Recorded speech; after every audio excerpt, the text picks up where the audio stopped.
Hello, everybody, and welcome back to the Gomer's YouTube channel, where, as you know, we like to bring you new and up-to-date things going on in the store with beer, wine, and spirits. And every now and again, we have special guests landing Kansas City. We like to hog-tie them, persuade them, whatever, to spend some time with us. And today is one of those days. We have Greg Brewer from California, who landed just a couple minutes 20 ago. minutes ago. Literally landed. I got hogtied. Yeah. I'm not even a special guest. I'm just a guest. Imposter. And he is here to talk about the new vintages, the new wines, Ex Post Facto and Diatom. So welcome. Thank you so much. It's so nice to see you again. Thanks for having me back. Yeah, the last time we saw you was we did a virtual thing. Was that in 2020, Matt, or 2020? Yeah. 2020, Yeah. And I'm speaking with Matt Ferris with the Jackson family off camera. He is the bodyguard, the omnipresent. So, he's here to keep us on track because Greg and I will get bantering and forget what we're doing. But anyway, that was a great event, and now thank goodness we're able to do this, which is fantastic. It's really nice. Yeah. It's really nice. So what have you been up to?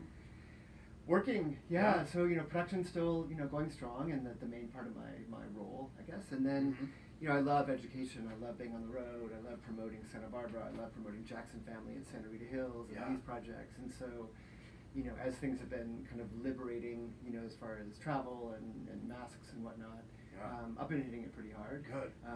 And this is my window, just because I'm almost like a musician or writer, in as much as I'm pretty cloistered for the fall. I don't really travel at all, and I do my thing. And then this is like my 5-6 month window to be out and about and kind of tour around, so to speak. Yeah, so it's great. It's really, I love it, and it kind of recharges me in a lot of ways. Yeah. Because I see it all together. Production and promotion, it's all kind of woven together, and they feed each other in a lot of ways. And so this is kind of, I'm just taking all this in, and I'll kind of rely on this during the fall. Cool. Very cool. For those that may be new to Greg Brewer and Brewer-Clifton and your wines and all that, just kind of where, I know you kind of, like a lot of people I think that get in wine, just kind of, I think I want to do that. And you weren't in wine at all. You were teaching French. Yes. And studying for medieval literature or something. Yeah, studying is a stretch. Studying is a stretch. I think I was enrolled in is probably more accurate. Yeah, I'm from LA, LA kid in the 70s and 80s, wearing black and doing that, and listening to New Order and The Cure. And oh gosh, yeah. Oh wow. And then I went to UC Santa Barbara. I love teaching, so I ended up kind of inadvertently teaching French there, which I loved. But that was coupled with working on a master's in French stuff. And I was 21, I'm living in a fraternity house, I was drinking beers and whatever I could find, and so I wasn't really a grad student. And so after about a year, about halfway into that, I stumbled on this job at a tasting room at the Santa Barbara Winery. Okay. $5.50 an hour. I didn't know Chardonnay was a grape. I mean, I wasn't qualified to do anything there, but I thought, I speak French, like, I'm this kind of cocky frat guy, like, I can get a tasting room job, $5 an hour, easy. And I didn't get the job the first time because they asked me about Chardonnay. I didn't know it was a grape, and that was as it turns out, that was a key part of that role. Right. So I studied up a bit. I applied again, followed up, and they hired me. And then one day in that job, I fell in love. With Santa Barbara, the wine, the whole wine thing, barrels, people, crackers, music, the sex appeal of it, and everything about it really was like, this is incredible. Like, this is someone's life.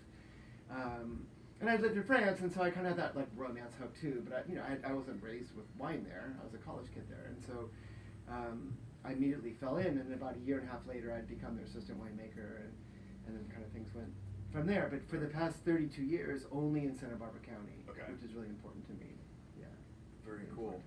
When did Brewer-Clifton come about? So that's a great question. So here I am, so I'm assistant winemaker at Santa Barbara. Things were going great, learning, getting involved, meeting people in the community, distributors, writers, the whole thing as an assistant.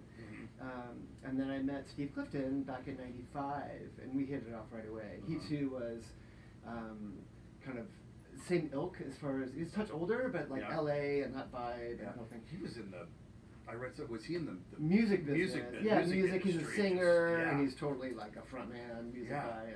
And he was really cool, and we met, and I was like, well, you're cool. And so we started hanging out a lot and with our partners at the time. And we just had this dream of, like really settling into an area of Santa Barbara that we would later map as Santa Rita Hills. Mm-hmm. We just felt really good there, and just committing to Chardonnay and Pinot, kind of raised in a very static fashion, in a very neutral fashion, a very kind of primitive fashion. And this is wine that's been around for a kabillion years, right? So we didn't do anything new, but it's kind of riffing off like the William Sellium model a little bit, and some aesthetic things from like Calero woven, kind of different. Like it was like a mashup of like those things, but kind of planted into this little stretch, which is now Santa Rita Hills. And so that's how it all started. $12,000, and we kind of went from there. Yeah, it's cool. Got enough wine to make 10 barrels at a time? Exactly, yeah. So a couple tons of fruit here and there. We got 10 used barrels from friends, a couple new ones, I think, then. And we sold wines, a lot of wines futures through a prominent retailer in town, which was critical for us to have the money for packaging. And then we used that money for packaging. And then we sold the wine direct in California for the first 5 or 6 years to keep that margin. So no distribution at all. I mean, it was just self-distributed out of our car. And then all the money went back into the business. Yeah. And we had other jobs, of course, not lucrative really, but other sources of income. Sure. And then it was after about year 3, I think, that we were doing okay, and then we each treated ourselves to cell phones. That was like the first no, it's true. Like Steve's was red, mine was blue, like little, and but that was the first time we took anything out of the business, and then in 2000, 2001. Then different things happened in the media, and then we started kind of drifting up. Kind of like we were talking about other friends earlier today. Like Siduri had a kind of a similar trajectory. The Costa Brown guys had a similar trajectory. Different reasons and different styles and different writers, but right time, right place. You know what I mean? As far as like the way things were done then, as far as the way the media was, and the way people were buying then. Projects like ours really benefited from that era. Right. As you remember how things were going then. When you say media, obviously there's a lot of media, but back, I can't remember what year was it, in 2001, 2, 3, 4, what's that movie I'm trying to think of? Sideways, yeah. Did you see kind of Merlot, boo, Pinot Noir, yay, did that? There were a couple things, yeah, like I'll be totally forthright, obviously, but I worked really hard, really driven, the area's great, we'll talk about that. So that was going on. So I'm not saying, it was just luck and whatever. So that was going on. However, I will not lie, for us anyway, Robert Parker, it was the end of 01, and at the end of his end of year issue, he wrote, the single greatest revelation of all of his tastings in 01 were the wines of Brewer-Clifton, right? Oh my gosh. So that was big, and especially when people were buying on mailing lists the way they were. My cell phone, I woke up one morning, the cell phone, I had like 50 messages, cell phone was full. I was like, what's going on? And I started listening and scribbling everyone's name on a notepad. Back before text. Yeah, and so that was like oh my gosh, and so that's how we started getting a touch bigger. And then we're like, we're doing fine. And then 05 was a big vintage yield-wise for us down there, for everybody. I was like, oh my gosh, how are we going to sell all this wine? Bang, Sideways dropped. And that was like, so every time it was like these little almost like booster rockets, you know what I mean? It was kind of like, we're doing okay. And then it's like, we're going to propel somewhere else. And so the timing of Sideways was very advantageous for the whole county, really, and certainly Santa Rita Hills. And we also, and the other little end is one other part, we mapped the appellation in 97, we got the approval in 01. So in 01, we get the approval of Santa Rita Hills. So I was like, what's that? And that kind of media, like, oh my gosh, what's this new appellation? So there's attention, the Parker thing at the same time, a few years later after Sideways dropped. And all of those were very, very, very helpful to kind of buoy up everybody else. But we benefited immensely. It wasn't just us. The timing was great. Getting it. Awesome. What makes, there's all sorts of appellations in, up and down California, and obviously, we had Adam Lee was here a few weeks ago, and we talked about San Lucia. What is special about Santa Rita? Santa Rita it's really amazing. I think in Santa Barbara County we have these 3 mountain ranges. The Santinez Valley here, so Santa Rita Hills, is within that along the water, and then. I'm in the Midwest. I'm trying to think of how I'm going to orient my fingers. The Los Alamos Valley is in the middle, and then Santa Maria Valley is the one to the north. And so they're like 3 siblings. It's like the Brady Bunch kind of. Okay. And they're all similar in that they atypically run east to west. They open up due west onto the ocean. And the Pacific, like Adam might have touched on how cold the water is off Monterey Bay that kind of sucks down through Santa Lucia. We have similar, for different reasons, similar cold water off our shoreline. So you think of Santa Barbara and you think, oh, Oprah and royalty and resort, and it is when you're in Santa Barbara, but when you go up the coast to where we are, it's different, it's colder, it's windy, it's like not so awesome. There wouldn't be a resort there, you know what I mean? It's more like cold walks on the beach. Gotcha. And our valley runs due west, breathing that in all the time. So we have sand and plankton fossil, we'll talk about that in a second. So very stark soils, very predictable climate, being in the southern part of the state, and a cool one, and a very long, steady harvest season. So, you know, frequently in wine, it's not bad, but frequently in wine, you know, colleagues around the world are like waiting for things to be ripe, and then they get ripe enough, and then the vintage is declared, everyone comes in, they bang it all out, everyone goes home, and then they go hunting or drink scotch or whatever they do, right? And so, and it's truncated in some ways. Our harvest, our picking time alone is like 10 weeks where we are. We pick Pinot like over 5 or 6 weeks. Oh my gosh. Which is really long, so you could just kind of really just, you know, kind of go that way. It's like you're going out to the apple tree in your backyard and you get like an apple a day or something. You know, you're just like, oh, that one's good, that one's ripe, that one looks good. Instead of like, oh, we're going to clear the whole tree out at once. You know, so you can really define your aesthetic. If you want to pick earlier, that's fine. If in the middle, that's fine. The end, that's fine. All the above. And so it enables, and you know, in 32 years, I've never had to deal with bad weather, really, for harvest, which is a joke in my line of work. And so, you know, knock on wood, but like so we can really be very raw with the upbringing of the wine, very primitive with the upbringing, and we don't have to compensate for things. There's no need, and I'm not saying that, you know, other people do, but like we can operate in a very carnal, a very basic, a very primitive way, because the fruit itself is so pristine. It's really beautiful. Yeah. I know sustainable is kind of one of those buzzwords that's been out there in wine for a long time. Yeah, of course. And probably 4 or 5 years ago, it started. You know, we would start getting customers. Well, do you have anything sustainable from California? And I'm like, well, you know, if you look at these wines, and you guys are the same way. You know, you've been doing that basically from day one. Right. Yeah, and everyone has their motivations. You know, for us, all of our vineyards within Jackson family are SIP certified, Sustainability in Practice is that governing body. And we're very, very prideful of that, to do it on the scale that we do. And I think, you know, everyone's got their thing. If it's organic, if it's biodynamic, if it's whatever, if the motivation is pure and genuine and people are really into it, I think it's so beautiful.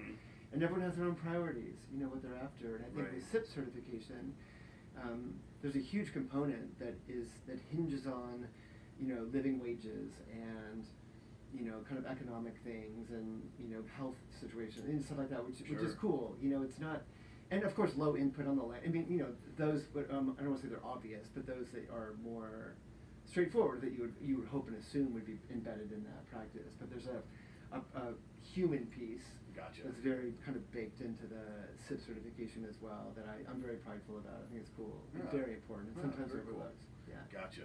I did not know that about that.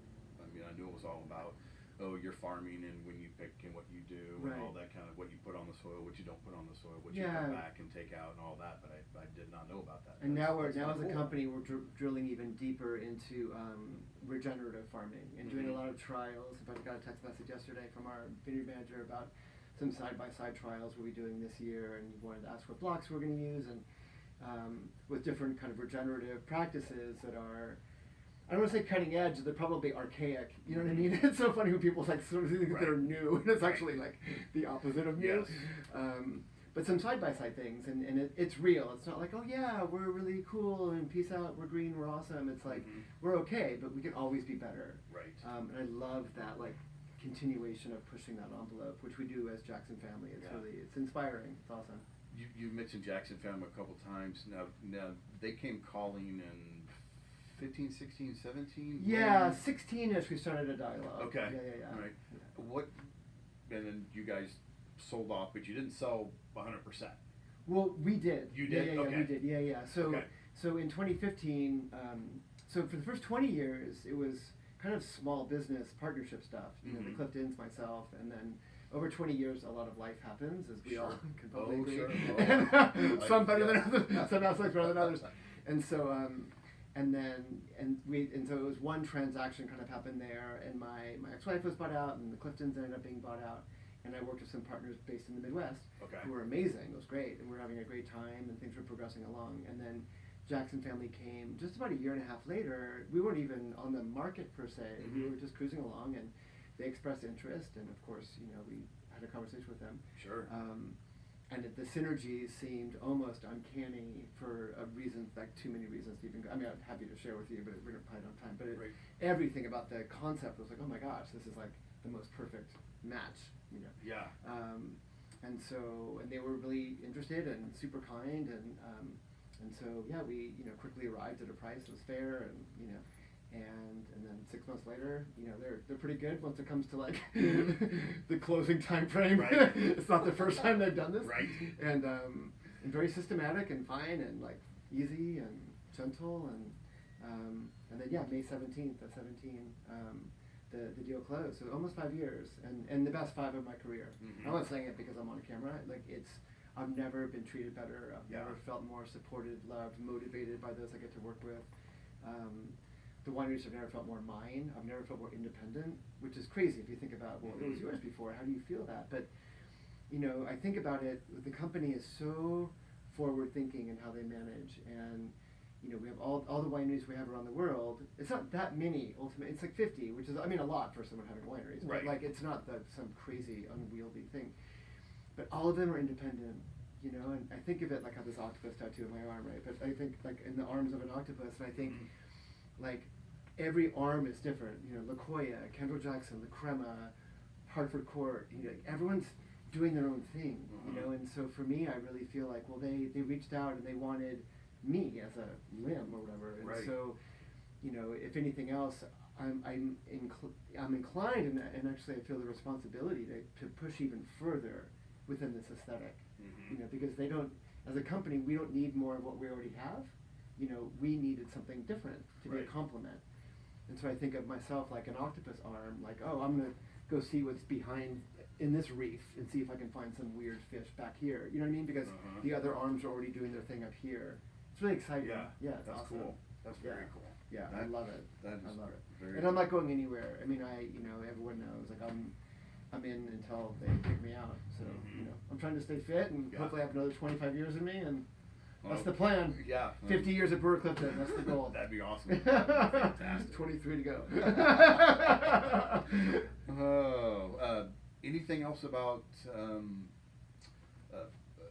Santa Rita before we get into the wines? Anything else we need to cover? Anything else on your mind I think we that you need touched to on a share? lot. Okay. Yeah, I mean, Santa Barbara is like it's an awesome place, and I think, because it's so cold when you're near the ocean and it gets warmer when you go inland, the county itself is quite diverse. So when you're way inland, it gets warmer and different grapes thrive, and so in some ways you can say there's as a county, there's potentially sometimes like people seeking for identity. Like, well, what do you do? It's like, well, if you're out west, it's this, and if you're out east, it's that.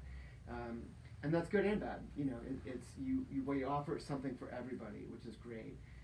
And now, especially with Santa Rita as an example, it's been 25 years now. When you see specialty pockets within, then it's like, oh, cool. Like, we know what Santa Rita does. Right. You mentioned Santa Rita Hills to a lot of people these days, and they think about Chardonnay and Pinot. And Syrah does great, Grenache does great, Riesling does great, Gruner. I mean, other things excel there, but like Chardonnay and Pinot are the stars. They do. Yeah, they are. And I love that there's that identity there. And I think that's in a pretty short time frame, that's become pretty well known. That at the risk of sounding arrogant, I'm not saying but we've done, I think, a really good job. And I think there's smaller kind of cool garage producers. There's kind of medium-sized ones. There's people like me now affiliated with a parent company, a corporate thing, and like Foley or Sanford. There's be other examples of that.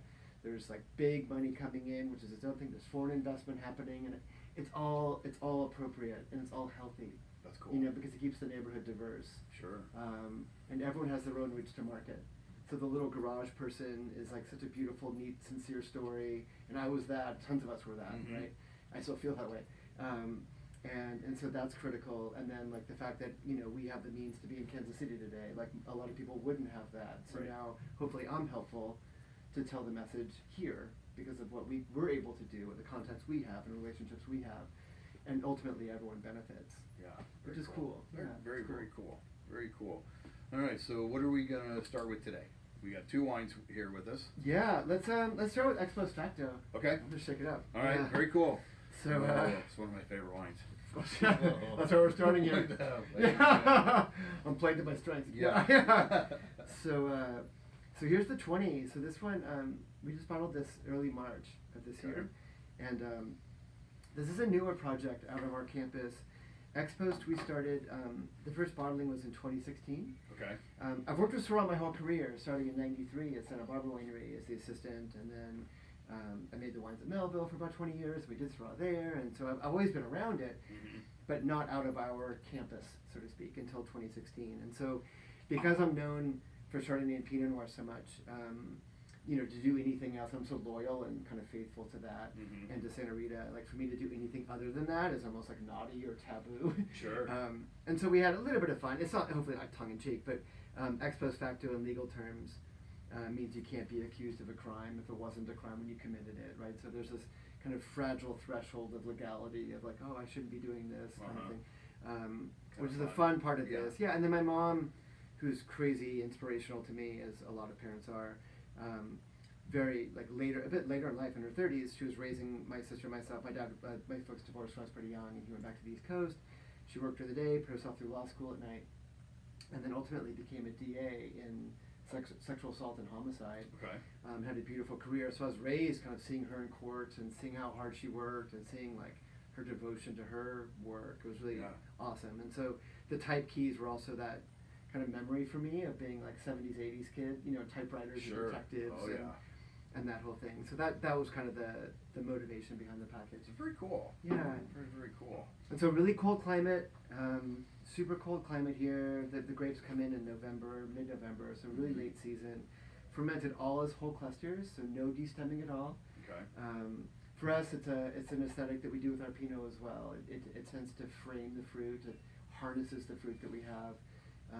Tends to lift up the fruit because you're fermenting all the whole berries. Some spice, a little bit of hopefully subtle spiciness, and then the mouthfeel of the Syrah, and then also the Brewer-Clifton Pinots it's a savory, tea-like kind of drying tannin on the mouth. Much like the role of soy, or like dashi or whatever in Japanese cuisine, like ideally you don't taste like it is a prominent thing. It just becomes this savory, drying kind of voice within that bite of food at a sushi bar or whatever, you know, that encourages you to go back for more food or, you know, that kind of thing. And so, you know, so it's very primitive if you think about it. So all whole cluster, you know, like there's barely any electricity here. I mean, the grapes come in, we stomp on them, you know, it stays in fermenters for like 2 months, and then we press down to barrels that are like 20 years old, and then gets bottled. I mean, it's very like Tarzan Jane, that's like, very making fire with stick stuff. And it's really basic. Yeah, very cool. Smells amazing.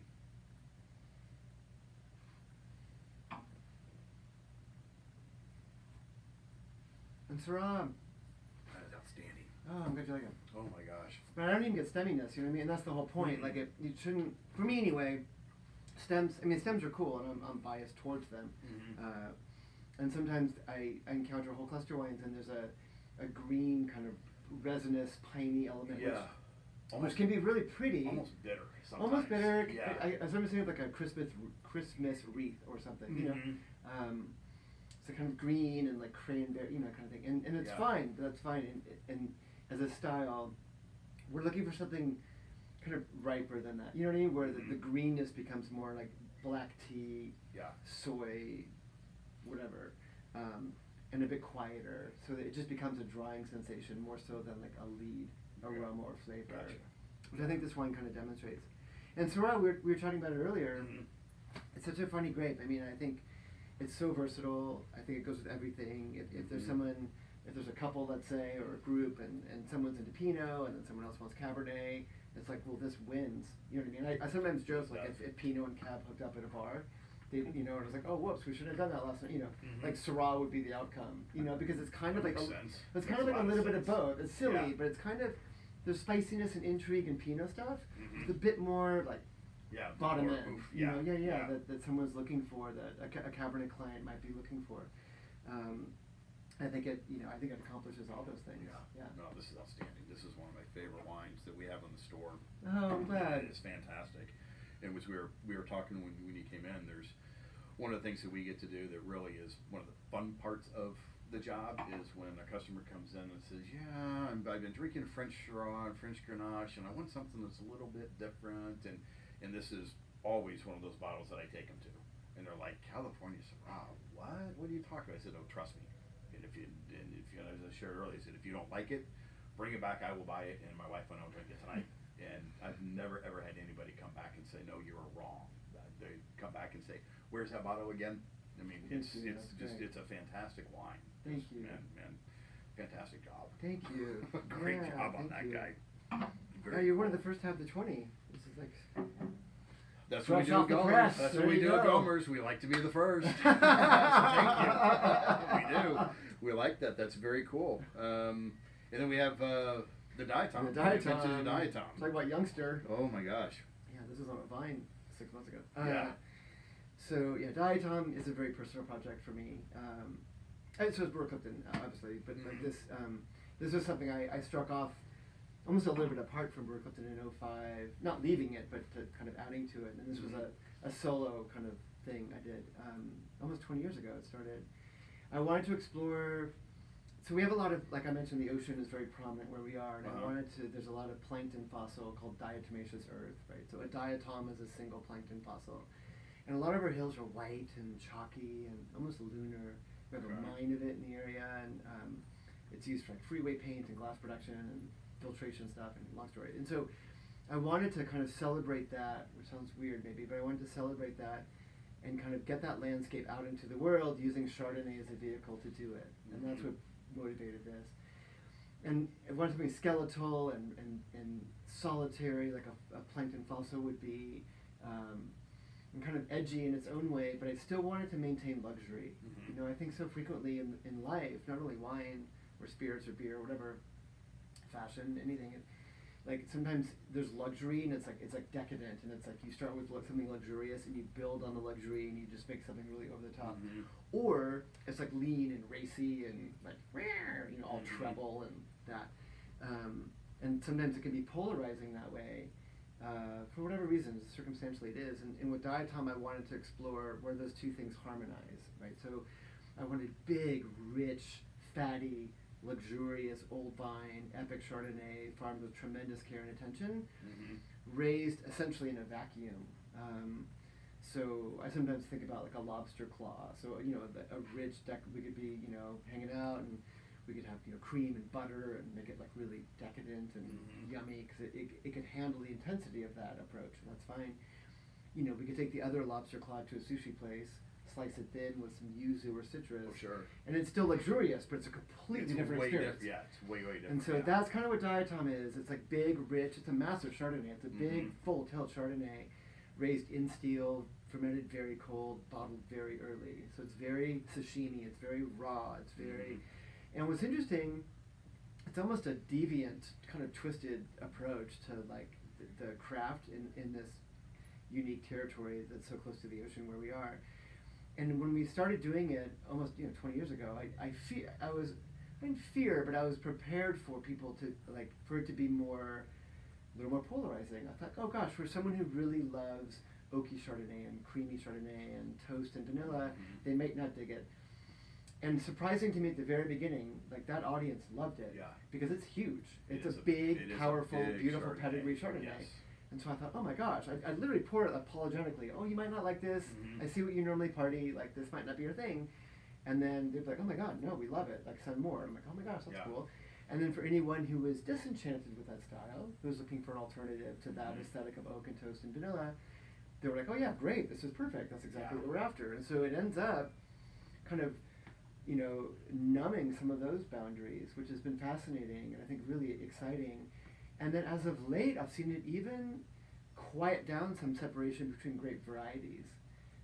So historically, like this wine Blind, with Master Soms, Masters of Wine, I mean crazy people that have tasted everything in the world, a lot of times this isn't an obvious read for them, right? Because it's like, what is that? Right. And I think it's so cool now seeing Diatom used in concert with other, especially white variety areas that are oceanically inclined, like Sancerre, with a soil profile there, Albarino with Certico, and from Greece, like anything that's like powerful and interesting and salty and has that like pithy, citrusy mouthfeel. It kind of accomplishes that. Yeah. So when I'm working with, presenting it to clients and customers, or working with sales, colleagues and managers, I'm like, don't limit this category to only even Chardonnay. It's certainly not un-oak Chardonnay. I mean, think of it in Chardonnay in general, but then even beyond that, think of it like a really cool, dry, powerful, clean, salty white wine. Yeah. And that's where this has seen a lot of success, which has been fun. Yeah. And I love the kind of salty, oceanic underpinning, because that's ultimately where it's all from. Yeah. It's from the ocean. Yeah. No, and this is, you said, so many of those big, typical buttery, toasty Chardonnays, just like, oh, it's on the nose, there it is on the front part of the palate, and then you lose that. It's like, oh, that was interesting, but you kind of fell off. You weren't balanced. Right. You know what I mean? And this wine is just so balanced all the way through. There's definite structure to it. With the salinity and the minerality, and which you get delicate notes of white peaches and just a little citrus. I love you picked up on the peach thing too, because I've been getting it too. We pick it quite right? So, there's the kind of citrusy thing that our area is kind of known for down in Santa Rita, and then there's this kind of stone fruit, like fresh, kind of not even quite ripe, peach nectar. I've been getting that more kind of like really kind of exotic element going in there too. I think it's all, and I think I love, when I'm working with salespeople as well, I encourage them to present it later on a flight, and that's why I wanted to end with it today. It's because it's a really big wine. And you think, oh, like a lean, a neutral kind of fashioned Chardonnay. Oh, we'll start there, and we'll do Syrah later. Yeah. But you see how cleansing and refreshing and powerful this is. Yes. You're like, what Syrah? This wine's like, oh, Yeah, here I am, I'm this good. is great. Like, put me in after anybody. Which is it's a neat way to use it as well. Yeah. Very cool. But I know you are gracious and humble in what you do and all of that. But people didn't know there is this award out there called Winemaker of the Year, and in 2020 you were named the Wine Enthusiast. Yeah. Winemaker for 2020. So congratulations Thank on that. Thank you. What has that brought you the ability to do anything different? Or is it just, I just have another trophy on my wall type of thing? And God, where am I going to put this one? Yeah, not to cheapen it by any means. I don't mean that at all. No, not at all. Does that open up anything? Certainly it's a feather in Jackson family's cap. Hey, look at us. We got a great winemaker of the year. I think, I think the nomination floored me. I was so, I couldn't believe I was nominated. And that was the win, to be honest. And I think, and when I subsequently got the call alerting me that I had won one from the editor, it was really funny because I was like, oh, I know. In my eyes, I had. Right. True story. He's like, no, you won. And no one knows but you and me, and I'm like, well, I was like, oh, cool, thanks. Yeah. But I already, I'd already celebrated, right? Because the nomination was so flattering, and I think, for me, yes, I work really hard. I'm very careful, fine. But it's for the area. It's for Santa Barbara. I've never taken a wine course in my life, right? Everything I've learned, all the inspiration I've received, getting, lifted up, beaten up, backstabbed, it's all been in Santa Barbara. So for me, Santa Barbara, it's Santa Barbara's award. I'm a Santa Barbara kid, sure. And so I've never worked outside of the area. And so for me, the pride was for our area. It wasn't like, oh, check me out. Right. It sincerely, I'm not saying a lame cliche award speech. I mean, I really felt it that way. And as far as what it's done is that it has availed Santa Barbara to other people. It's exposed to that might not have even heard of it before, sure. which is cool. And the projects, of course, and Jackson family, and that's all awesome. And for me, it's a reminder of my responsibility to act as a leader, mostly from a kindness standpoint, an inclusion standpoint, be it from how we all are as people, word choice, language, to be confident and younger colleagues to always invite them in to our space, meetings, time to kind of nurture and be with them. and mostly to instill that. I mean, making wine is crazy easy, right? It's not that big of a deal. So it's not like, oh gosh, here's these secrets I'm gonna. But there's like kindness and awareness of others and inclusion of all styles and all people and all areas, and so that's been a reminder to me as more people have come my way, for me to kind of remind myself of like, hey brewer, like more people are looking at you, so be very mindful of how you compose yourself, so as to keep being a good example and role model, because at a certain point, with a huge accolade like that, more people are looking at you to be that, and so I take that responsibility very seriously and beautifully. It's a privilege. Yeah. Very cool. Two last questions. Are there any emerging wine markets, the styles of wine, winemakers that we should be aware of? Like, hey, this person is up and coming. This reminds me of the Greg Brewer 25, 30 years ago. Is there anybody out there that we should kind of, hey, keep an eye on this guy or this gal? They're doing some pretty special things, right? Oh, there are a lot. Okay. Yeah, there are really a lot of neat things, all around the world. I think it's just a question of like timing and style and vibe and energy and what you're into. They're and people kind of with different goals and objectives too. Gotcha. And I'm not trying to be a diplomat and not pinpoint anyone. Sure. Yeah. But yeah, I mean, I think wine has never been better. Across the board. I mean, you taste way more wine than I do, and I think qualitatively the bar is so much higher than it was even when I started, which wasn't that long ago. You think about and so that's awesome. And so then it's just really a question of one thing I'm always drawn to with people is those that have the confidence without being lame to like be relevant, and to kind of stick their neck out a little and not just. Because there is a risk, I think, in wine of things potentially being homogeneous. Just like anything, cars, auto-tune, Photoshop. I mean, there's a certain point where anything can be too similar. But those people that have the drive to like deliberately and sincerely venture out a little bit further, with potentially more risk of falling, but also with the potential reward of taking people somewhere new. Gotcha. That's exciting to me. Very cool.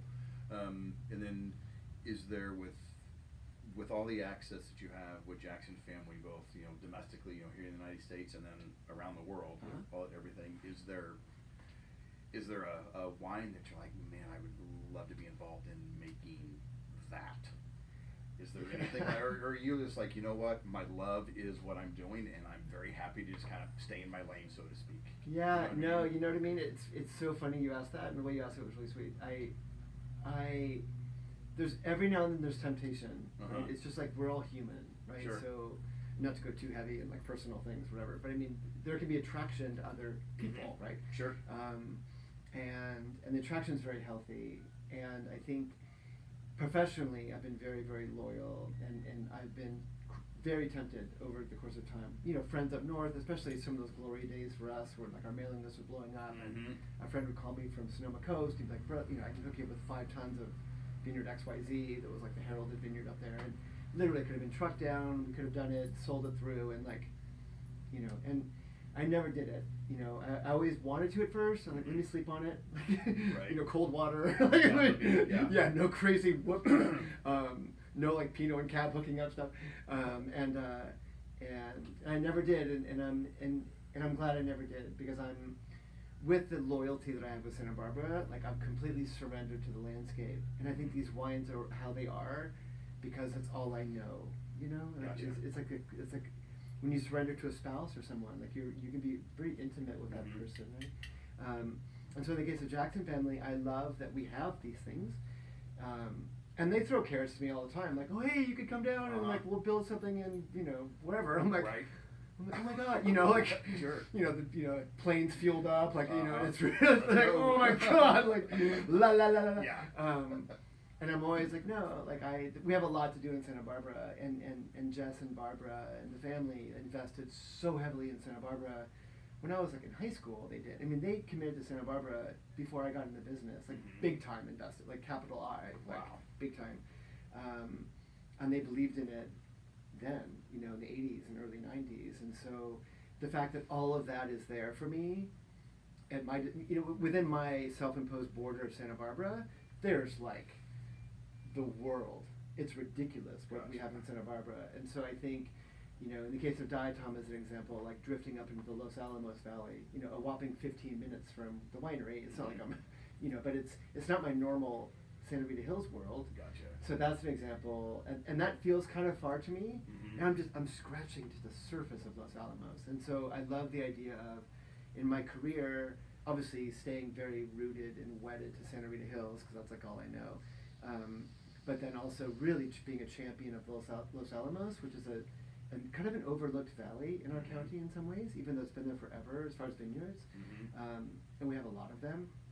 And I would love, this kind of next turn of the relay race with me running, really becoming a huge champion of Los Alamos as well, which for me is going outside of my normal kind of coloring lines. Sure. And helping to shine light on that landscape of theirs. And I think that would be a beautiful, if I can do more to elevate Los Alamos under my watch, I think that would be I'd feel prideful knowing that I've done that, kind of giving back to the company, because they committed to it so long ago in a very humble way, and I want to be more of like a fan, a louder fan on the sideline. Yeah, that makes sense. Makes a lot of sense. Anything else that we need to touch on or cover? Or no, you're awesome. Okay. How about that? Are you talking about that for a while? No. It's not about me. and we have talked about this, and Matt, we the last time you were physically here, I remember the three of us standing over here by what was the tasting counter in this room a while back, 3 years ago maybe, and just kind of talking about the love of wine and how we should all just drink what we want to drink, and don't worry about it's got this label or this price point, or it comes from here, or it's from Greg, or it's from Adam, or it's from whomever. Just drink what you like and celebrate with friends and family, because even that time even pre-COVID we were saying life's too short. Just get into your cellar and drink something down there. And that's one thing that that's one more thing I do want to add if we have a sure. second. Yeah, we almost that's something that I love that you said that, and it's something I learned the first day working at that tasting bar. To kind of put a bow on this and come full circle. The fear and permission and the anxiety that people bring to wine unnecessarily and unfortunately. And I love from the very day I started there and all through my career and now, and you just touched on it too, it's so interesting that the word should is used so much with wine. When should I drink this? What should I drink it out of? What secret should we do that? What should I eat with it? Who should I have it with? It's crazy that people, and as soon as everyone's reminded or they feel confident, just like you, about just drink things that you enjoy. Everything's the right answer. Yes. Every wine's the right choice. Yep. Anytime's the perfect time to have it. Drink it out of anything that holds liquid. Everything's okay. And once I think people have that permission to just enjoy it, the enjoyment will go through the roof. Yes. Because it's not like, oh, am I doing it right? Yeah. Oh, I get all the time, oh, I'm sorry, I don't really know much about wine. I'm gonna apologize. Okay. I don't know about accounting, but I'm not going to apologize to you for not knowing how to do my tax return. It's fine. We all do our thing, and I think that is a huge. We always need to be mindful of that, just like you just said. As far as just do and eat and drink whatever you want. Yeah. And I'm asked all the time, what do you like to eat and drink with these? It's well, my wife and I are vegetarian, right? And she makes Grenache. She has a winery too, and so normally at night we have rice, potatoes, scrambled eggs, and tofu, right? And avocado, basically every night, with wines from our friends that we trade, or it's leftovers from a tasting. It's our stuff, just because it's open. Right. Right. Yeah. And it all goes great, as it turns out. It does. Syrah and scrambled eggs, because we're together, we dig scrambled eggs. Syrah's open. It's a win. It's a win.